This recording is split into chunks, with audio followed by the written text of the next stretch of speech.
আসসালামু আলাইকুম। প্রিয় দর্শক, দুটি গল্প বলবো। দুটি গল্পই অর্থ লোপাটের এবং বেশ মজার, একই সঙ্গে থ্রিলারও বটে।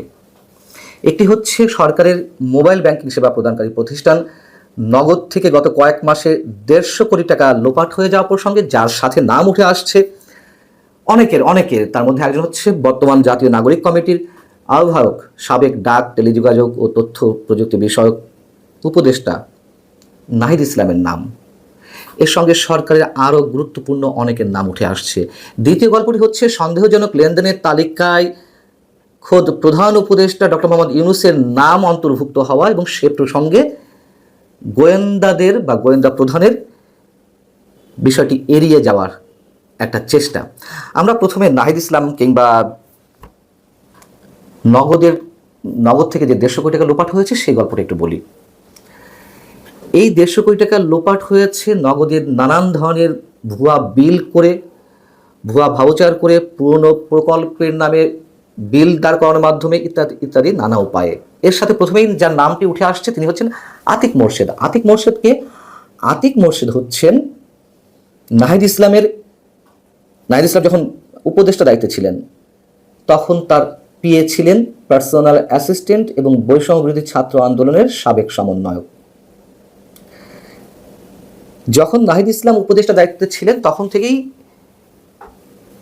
নগদ থেকে অর্থ লোপাটের এই কাহিনীগুলো আমাদের সামনে আসতে থাকে। প্রশ্ন উঠেছে, কেন নাহিদ ইসলাম তখনই আতিক মোর্শেদের বিরুদ্ধে কোনো প্রকার কোনো ব্যবস্থা নেননি বা কোনো প্রশ্ন উত্থাপন করেননি, আইনগত প্রক্রিয়া গ্রহণ করেননি? খোদ রাজনীতিবিদদের কারোর মুখ থেকে এখন ওপেন উচ্চারিত হচ্ছে এই প্রশ্নগুলো। 150 কোটি টাকার লোপাটের সঙ্গে আরও যার নাম জড়িয়ে রয়েছে তিনি হচ্ছেন প্রতিষ্ঠানের ডেপুটি সিইও মুইজ নাসনিম ত্বকী। খেয়াল করবেন কিভাবে এক এক করে নাম বেরিয়ে আসছে। মুইজ নাসনিম ত্বকীকে এই অর্থ লোপাটের সঙ্গে জড়িত অভিযোগে গত 18ই মে রাতে রাজধানীর বেইলি রোডের তার বাসা থেকে আটক করে ঢাকা মহানগর গোয়েন্দা পুলিশ। ডিবির সদস্যরা তাকে আটক করেন। এই সময় তার কাছ থেকে electronic device, computer, laptop, mobile ইত্যাদিতে অনেক কিছু জব্দ করা হয়। কিন্তু আশ্চর্যজনকভাবে পরদিন 19শে মে বিকালে তাকে ছেড়ে দেওয়া হয়, কোনো প্রকারের থানায় না নিয়ে অথবা আদালতে দাঁড় না করিয়ে। কার ফোনে তাকে ছেড়ে দেওয়া হয়, যেগুলো নানান সূত্র থেকে পাওয়া যাচ্ছে, গণমাধ্যমের নামগুলো উঠে আসছে, সেটি হচ্ছে প্রধান উপদেষ্টার এই মুহূর্তের ডাক, টেলিযোগাযোগ ও তথ্য প্রযুক্তি বিষয়ক বিশেষ সহকারী ফয়েজ আহমেদ তোয়েবের ফোনেই নাকি তাকে ছেড়ে দেওয়া হয়। সরাসরি তিনিই নাকি হস্তক্ষেপ করেছিলেন তাকে ছেড়ে দেওয়ার জন্য। এই ফয়েজ আহমেদ তোয়েব আবার শুক্রবার তার ফেসবুকে একটি পোস্ট দিয়েছেন। পোস্টে তিনি কি বলছেন, যোগসূত্র পাওয়া যায় কিনা দেখুন।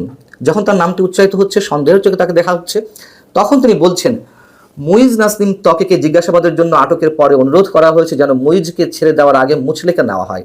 তার বিরুদ্ধে কোনো মামলা নেই, সে নগদের সাবেক লোকদের কোনো হেল্প করবে না, এই মর্মে মুচলেখা দেয়।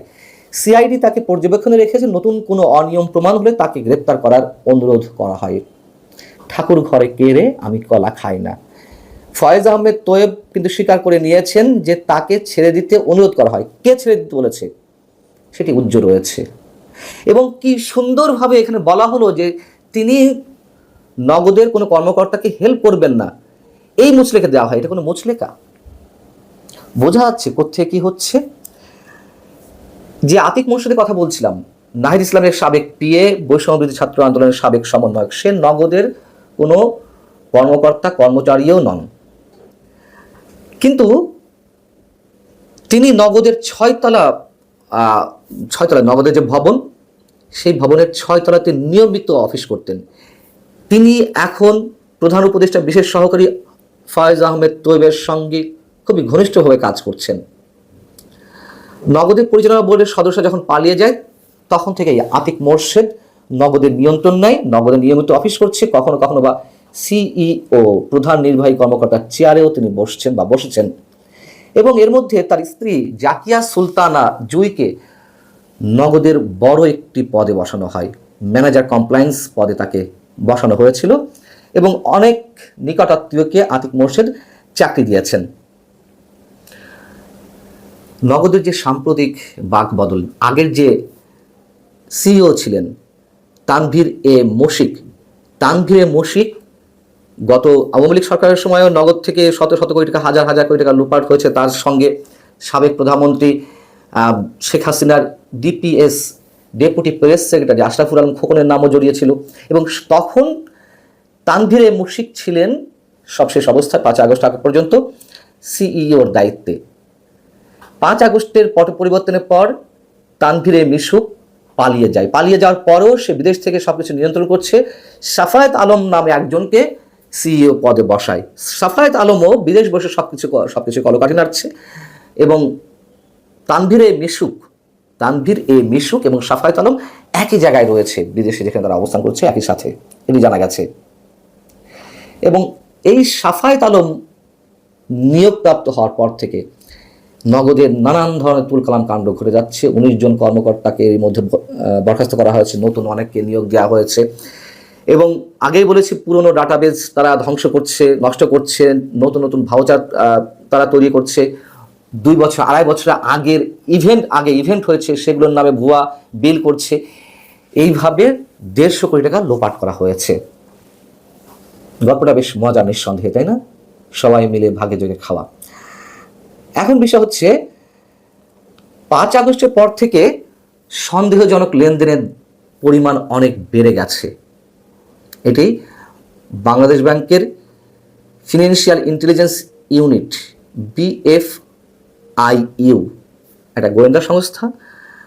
বিভিন্ন ধরনের গোয়েন্দা সংস্থা রয়েছে আমরা জানি। তারা ব্যাংকিং খাত বা আর্থিক যে ব্যাংকিং খাত সংশ্লিষ্ট বা বিভিন্ন আর্থিক খাত সংশ্লিষ্ট বিভিন্ন দপ্তর থেকে বা বিভিন্ন মাধ্যমে যে টাকা পয়সা সন্দেহজনক লেনদেন হয়, পাচার হয়, সেগুলো তারা নিয়ন্ত্রণের দায়িত্বে রয়েছে অথবা তারা এগুলো নজরদারি করে। সেই BFIU এর প্রতিবেদনে যেটি উঠে এসেছে সেটি হচ্ছে 2023-24 অর্থ বছরের চেয়ে 2024-25 অর্থাৎ চলতি অর্থ বছরে সন্দেহজনক লেনদেন হয়েছে 27,130, অর্থাৎ গত বছরের চেয়ে 79% বেশি। 2023-24 অর্থ বছরের সন্দেহজনক লেনদেন হয়েছিল 17,345টি, আর চলতি অর্থ বছরে সন্দেহজনক লেনদেন হয়েছে 27,130টি। তো এই পরিমাণ যখন বাড়ছে, এটি নিয়ে যখন সংবাদ সম্মেলন করা হলো গত মঙ্গলবার, সেখানে BFIU এর প্রধান ছিলেন, গোয়েন্দা প্রধান, একই সঙ্গে ছিলেন বাংলাদেশ ব্যাংকের governor doctor Ahsan H Mansur. সেখানে সাংবাদিকদের প্রশ্ন ছিল 2023-24 অর্থ বছর, অর্থাৎ যখন আওয়ামী সরকার, তখন যে প্রতিবেদনটা ছিল সেই প্রতিবেদন অনুযায়ী সন্দেহজনক লেনদেন যারা করেছেন সেখানে ডক্টর মোহাম্মদ ইউনূসের নাম ছিল। সেই বিষয়টি সাংবাদিকরা জানতে চাওয়া হলে তখন গোয়েন্দা প্রধান বলছেন যে আমাদের প্রতিবেদনে অনেকের নাম উঠতে পারে, আর ডক্টর মোহাম্মদ ইউনূস সাহেব তো তখন প্রধান উপদেষ্টা ছিলেন না, তার নামও আসতে পারে। এবং সাথে বলছেন তার মানে এই না যে সরকার প্রধান হলে তার নাম রাখা যাবে না, সেটি হতেই পারে, আমরা এমন কিছু ঘটলে কারোর নাম বাদ দিই না। তো প্রশ্ন করা হলো তাহলে সেই প্রতিবেদন অনুযায়ী ডক্টর মোহাম্মদ ইউনূস কোন অবস্থানে রয়েছেন বা তার সম্পর্কে কি প্রতিবেদন ছিল বা কত টাকা সন্দেহজনকভাবে লেনদেন হয়েছে, তার উত্তরে